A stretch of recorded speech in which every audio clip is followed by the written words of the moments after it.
poets stand out in thunderstorms all their life, and with Mm. a little bit of luck, will get hit 3 or 4 times.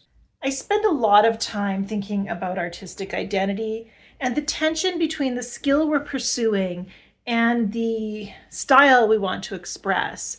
Understanding my motivations as an artist, and I'm not sure I ever do or will or can, so that's out.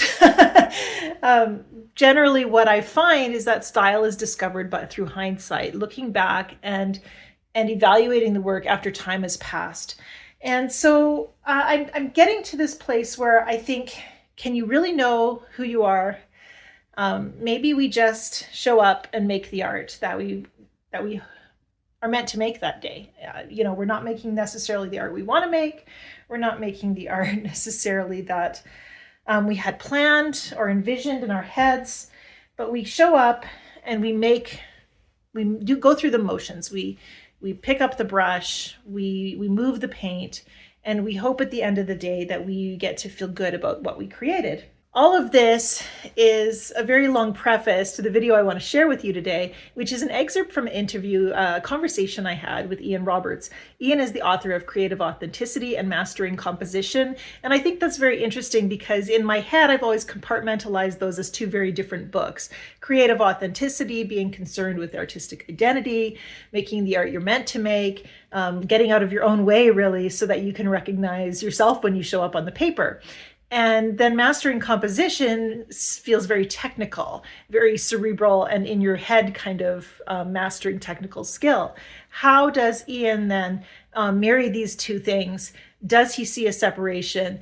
And our conversation was long and rich, and I'm not going to share all of that with you here today because it's really exclusive to my members of my Heart-Led Artist Journey program. But in my conversation with Ian, I found someone who loves to talk about these things just as much as I do, if not more.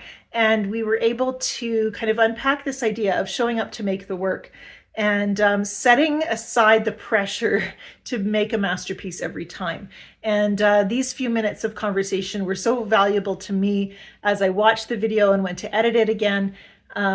It just really was something I couldn't just keep to my artists on the membership side of my content, but I wanted to share it with you as well. So with no further ado, because there's been enough ado, here's Ian Roberts and my conversation with him about design, authenticity, and identity. It's really important to get the idea that so much of what you're doing is preparation, Yeah. is the process. There's a great quote. The poet Randall Jarrell says that poets stand out in thunderstorms all their life, and with Mm. a little bit of luck, will get hit 3 or 4 times. Meaning, those are the poems that Yeah. completely blasted the words into something magnificent. Even though they're writing poetry all the time, Yeah. there are moments of, let's call them grace, where Yeah. something bigger than ourselves comes through us. You can do all the preparation in the world. You can fast and pray and do anything you want. It doesn't necessarily meaning that grace comes through Yeah. 9 o'clock on Tuesday morning because you decided you're going to paint. Yeah. But the only way the only way you get hit by lightning 3, 4 times is because you're just doing the work. Mhm. And your work gets better and better. And your work, in fact, well, that art historian, Kenneth Clark, but he said, you could take all the work of any artist in history, destroy everything but their four most famous paintings, and their reputation would stand on those four paintings because those were the same moments that they got hit by lightning, Mhm. right? Everything else is fine. Yeah. Everything else is great. But it's why you can walk through museums and see just whole rooms of stuff that's kind of like, it's all right. It's Yeah. okay. Yeah. The skill Well, levels. yeah. I mean, Picasso has thousands and thousands of pieces out there, but um, if they're valuable, it's because of the fewer paintings that actually are the ones that we know and remember. So, yeah. Right. Yeah. Well, I mean, he even said something about, I just make the stuff. History Yeah. will tell people if it's any good. Yeah. And I mean, he knew lots of stuff, lots of the stuff he was doing probably wasn't that great. He didn't care. He just kept making it because that's who Yeah. he was. Yeah. So I think this thing of just to your point of like this particular painting does not define me as a human being on Yeah. this planet in terms of my relationship to making art. Because if Mhm. you do that, you're toast. Yeah. You're toast. Yeah. It's just you just make another one, and then you Yeah. just make another one, and you keep learning and you keep exploring and you keep being curious about what direction you want to go and be engaged with the process. Because if you don't like the process, you should go find something that you do like the process. I Mhm. don't mean that you're totally frustrated with your inability and you're getting fed up with how useless you are.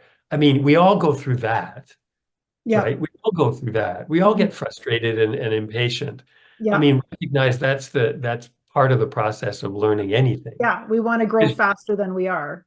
Yeah, and you'll change and you say, okay, well, forget painting then. I'm going to take up piano or guitar. Well, but you just walk right into the same problem. Yeah. And one of the great things about it, I had this experience with tennis because tennis is another thing. I played tennis for a long time. It's another perfect example of a long-term project because there's no way to learn tennis quickly. It's a Yeah. very difficult game, or golf, right? I mean, anything really, anything like long term like that. And the thing that I found so fascinating about playing tennis with people is you would listen to people's self-talk that would come out loud when they made a good or a bad shot as a microcosm of their entire psychology. Mhm. They are presenting who they are, their entire psychology, and their own self-talk that is usually coming out through anger. And you realize the same thing is true of your painting practice. Yeah. It's just a microcosm of your whole psychology. You're just Yeah. looking at yourself, Mhm. I find anyway. Yeah. Yeah, I was thinking about that very much. Actually, in the Heartlet Artist Journey, I'm talking this month about the fact that I say I have a certain value, what I believe about myself or about the world. I prioritize, these different values, but often in my studio, I might find another mindset creeping in that I'm actually living by. If I value generosity and giving freely for what I have, and yet in my studio, my mindset is a scarcity mindset where I'm, being grasping and hoarding and feeling like I don't have the advantages of other people, and that's going to come out in my work, and it's going to reflect that I don't hold the values that I think I prioritize, or I say I prioritize authenticity and honesty, but in my art, I want to just show a perfect painting. There's no honesty there because I know I'm showing up flawed, and not Right. having arrived yet. And so I feel like art has been for me a real training ground for identifying I'm falling down on the values that I say I prioritize. Well, I mean, to that very point, it's Mhm. like you need to be kind to yourself Mhm. as a painter, just like you need to be kind to yourself as a human being. I mean, I read something the Yeah. other day where somebody said, if somebody out there, let's say a friend or someone, Yeah. talked to you the way you talk to yourself, Mhm. you'd like turn around and walk away because the Yeah. person is so abusive and Mhm. so short-tempered about the flaws and everything you've got going on. I Yeah. mean, your point about what you bring to the table, we're Yeah. all doing that. Yeah. And, we do it to ourselves, Mhm. obviously, Yeah. if you listen to that self-talk, but in the sense that our own practice is a microcosm of that, Mhm. you realize you do that every time you make a painting, Yeah. you Yeah. know? And I mean, for me, I think it's so valuable to know that that's happening in the studio, because here, nobody gets, the only person who's getting hurt is me, as I work through all this stuff. And so then I get to maybe clean up that mental mess Right, and bring something better into the rest of the world too. So, right. that's an advantage to me. That's an advantage to my kids. My husband says, thank goodness she's learning this stuff, So the Well, it's freedom, like give yourself grace to yeah, fail on paper, yeah. Yeah. And it's like that resistance that I mean, in creative authenticity, I call it the dance of avoidance. Mhm. But that thing of avoiding picking up the pencil, the paintbrush, and Yeah. getting started, and all the little dance steps you create for yourself, And after being, I've been painting, full time, really, other than sort of the teaching aspect of painting for decades, a Mhm. long, long time. Yeah, yeah. And I still go through it. It's Mhm. just the dance is so obvious to me. I wouldn't say it's Yeah, laughable, but I know the steps and I can get through them very yeah, quickly. But yeah, they don't disappear. That resistance is there. And if you're letting that resistance dictate whether you start, then you'll never have a creative practice. Because if you're waiting for inspiration, I think it was Chuck Close said that inspiration is for amateurs. I mean, artists, if you're serious about it, you just show up and you it will start, find working. and the Yeah. start will lead to the next thing and the next thing. It's the starting that's the hard part. Once you Mhm. started, then you're in and you get going. Yeah.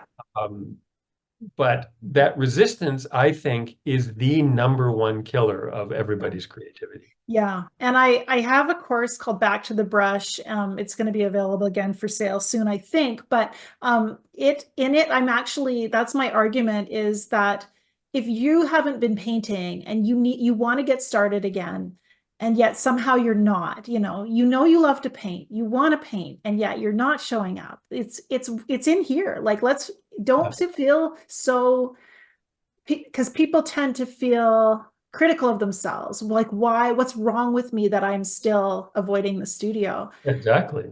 Well, it's because there's something wrong with your thought process around who you are as an artist, or how, what your work says about you. And that is something we can solve. And you can solve it and find that freedom again. Thanks for watching my conversation with Ian Roberts. I'm going to link Ian's information up down below. He's absolutely a phenomenal teacher. And if you're interested in any of the courses that he offers, he does a lot of teaching on composition and artistic design. You can find out more about Ian in the description below. He also has a ton of videos on YouTube that I highly recommend. And I do the same. I have got videos here on YouTube. Please do like and subscribe. And no, you don't even have to do that. Go take a look at my index of videos, see if there's something there that is relevant to your artistic journey. Additionally, I reference 2 courses in our conversation: the Heart-Led Artist Journey, which is a month-by-month ongoing brand new project that I'm sharing my artistic journey, really opening up my studio practice so that you can take a look at how I grow as an artist in both skill and authenticity and identity. It's scary and mind-blowing every single month as I delve into what I'm capable of as an artist, and really the freedom and purity of my own self-expression. It's just super exciting.